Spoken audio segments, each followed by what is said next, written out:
Now it's time for the presentation of our first award, and it's an award that is a first in more ways than one. As part of our 40th anniversary celebration, we've decided to rename our annual award. For nearly 20 years, the Board of Human Rights First has been extraordinarily fortunate to have Bill Zabel at the helm. Year in and year out, Bill's tireless efforts have kept us on course and made sure we've had the resources to pursue our work. Human rights animate Bill's life. A man with immense talents and energy, Bill built a major law firm, has a wonderful and extraordinary family here with us tonight, and views human rights first as part of his legacy. So starting tonight and going forward, our annual award that recognizes leading human rights defenders from around the world will be called the William D. Zabel Human Rights Award.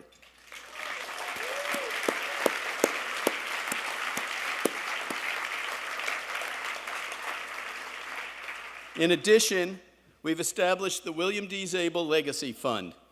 Many of Bill's legion of friends and colleagues are with us tonight. I want to recognize in particular the following people for their extraordinary generosity in helping us establish this fund.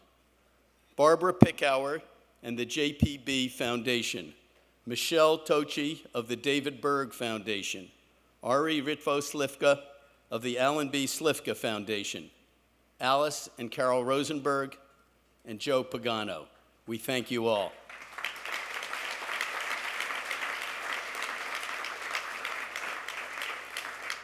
Quite remarkably, in just 3 months, we are now approaching $15 million. We hope to double that amount in the months ahead, which will enable Human Rights First to carry on at full tilt for the next many years. Bill, we're so grateful and fortunate to have you as our leader. You're one of a kind, a true mensch. Please join me on the stage to present the award that now bears your name.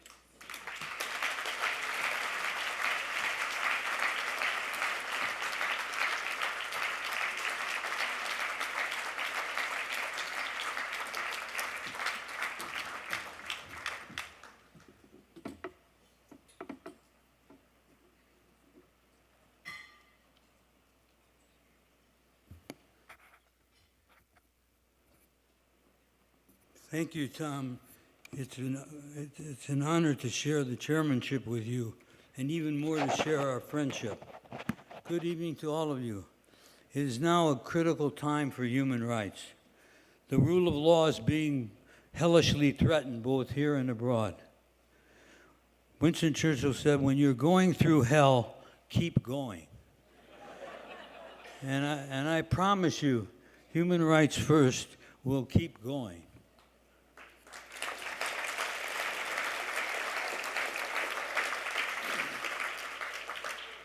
Tonight, I feel honored and humbled that the Human Rights First Award for Human Rights Defenders will now bear my name. Our prior recipients have been tireless advocates of human rights who almost always put their own lives at risk. Some of you will remember Dr. Dennis Mukwege, a gynecologist in the Democratic Republic of the Congo, who treats the survivors of a mass rape.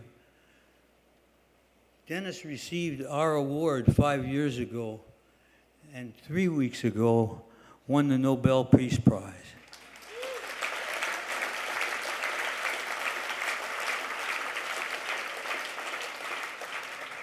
Now, as I reflect upon my own experiences with human rights, it makes me more dedicated to the cause. My first experience outside the United States came after the fall of President Marcos in the Philippines. I was sent there to assess the state of human rights. There we found anti-communist vigilantes, military officers, and others brutally massacring and killing anyone suspected of adhering to communism. At that time, I met with Alphonse Sorogal at his home. Al was a young lawyer known to defend unions and peasants whose property was unlawfully seized. Over breakfast, I interviewed Al, and shortly thereafter we were joined by his wife and his 6-year-old daughter. Only a few hours later, while I was working on my report, I was interrupted by the horrific news that soldier vigilantes had stormed into his house and murdered this unarmed lawyer in front of his family. To this day, from time to time, I see his handsome face and his smiling daughter, and I think of the terrible injustice of his murder and the other injustices done in the name of protecting people's political position. In the late 1980s, I traveled to Chile during the years of Pinochet's reign of terror. More than 4,000 Chileans disappeared. Over 30,000 Chileans were murdered and tortured and killed. We examined several of the main cases at the time, including the so-called Los Quemados, the burned ones, who Chilean soldiers had poured fuel oil over their bodies and lit them on fire. We also studied the case of the Los Desaparecidos, the disappeared, who were charged, who were drugged and thrown from helicopters over the Pacific Ocean, never seen again. Many of those who disappeared were couples with children, now orphaned. Highly placed Chilean military officers who were childless adopted these children and raised them as their own. Today, DNA science has made it possible to locate and identify these children, now adults, thus uniting grandparents with grandchildren. But think about it. No longer children, they now face the realization that they were raised by the murderers of their parents. While in Chile, we met a brilliant judge named Carlos Cerda, who was then preparing a prosecution of 20 Chilean military leaders who were accused of murdering Los Desaparecidos and other crimes. Judge Cerda found himself harassed with death threats, and yet he refused to drop these cases. He was suspended from the judiciary. We managed to secure a visiting professorship at Harvard Law School, where he remained until it was safe for him to return to Chile. He recently retired from the Supreme Court of Chile after a distinguished career. And this is an endeavor of what I am particularly proud of and was only made possible through Human Rights First. My commitment to human rights dates back to my childhood. I first recall witnessing my grandfather, who obtained justice against the man who poisoned our family dog by taking him to court and getting a money damage reward. It made me believe lawyers can do good things after all.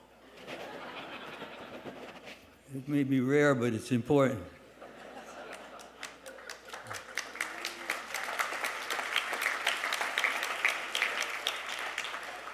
Later, as a teenager, I often sat at dinner in South Dakota with my parents and Senator George McGovern, a family friend and a dedicated supporter of civil rights, who advocated much stronger laws to protect Black Americans and who permanently influenced my progressive thinking. As a young lawyer during the summers of 1964 and 65, I joined as a volunteer to serve in Mississippi in connection with the civil rights movement. During that time, civil rights workers Cheney, Schmermer, and Goodman were kidnapped and brutally murdered. In one incident that affected me directly, I was registering voters in a core shack in Canton, Mississippi. And we learned that the Ku Klux Klan planned to target the shack, and we left just as Klansmen arrived, barely escaping their rifle shots and Molotov cocktails. Churchill once said that the most exhilarating experience is to be shot at without any ostensible result. I can tell you that that was more exhilaration than we needed.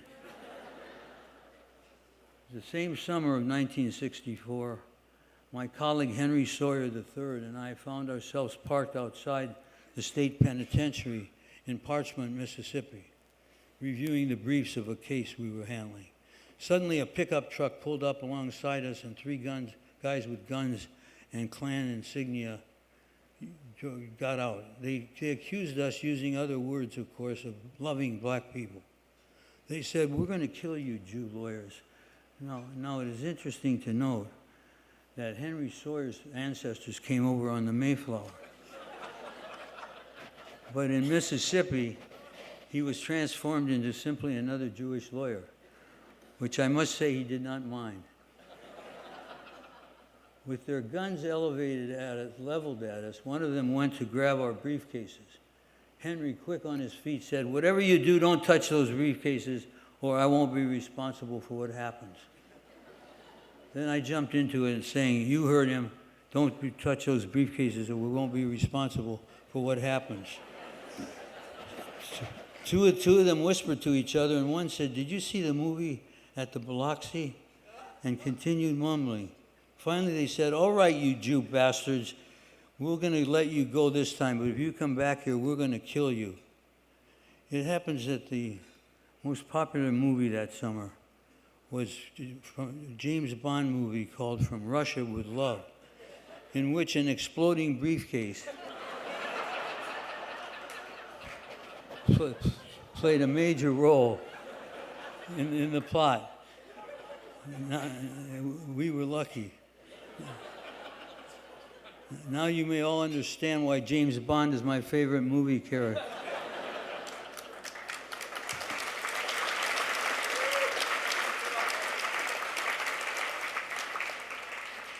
So sometimes there was humor in misuse of our civil rights and but most of the time in Mississippi in '64, it was like a fascist state, and one couldn't believe it existed in America, although it's passed in some ways and not in other ways.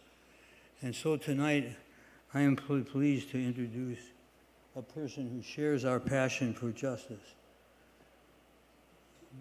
Marla Pardavi lives in Hungary, where right now the government of Viktor Orban is pushing extreme xenophobic nationalism, using anti-Semitism and Islamophobia to scare his country in submitting to authoritarian rule. He has silenced the media and neutered the courts, and is now cracking down the last independent defenders of rights, the NGOs.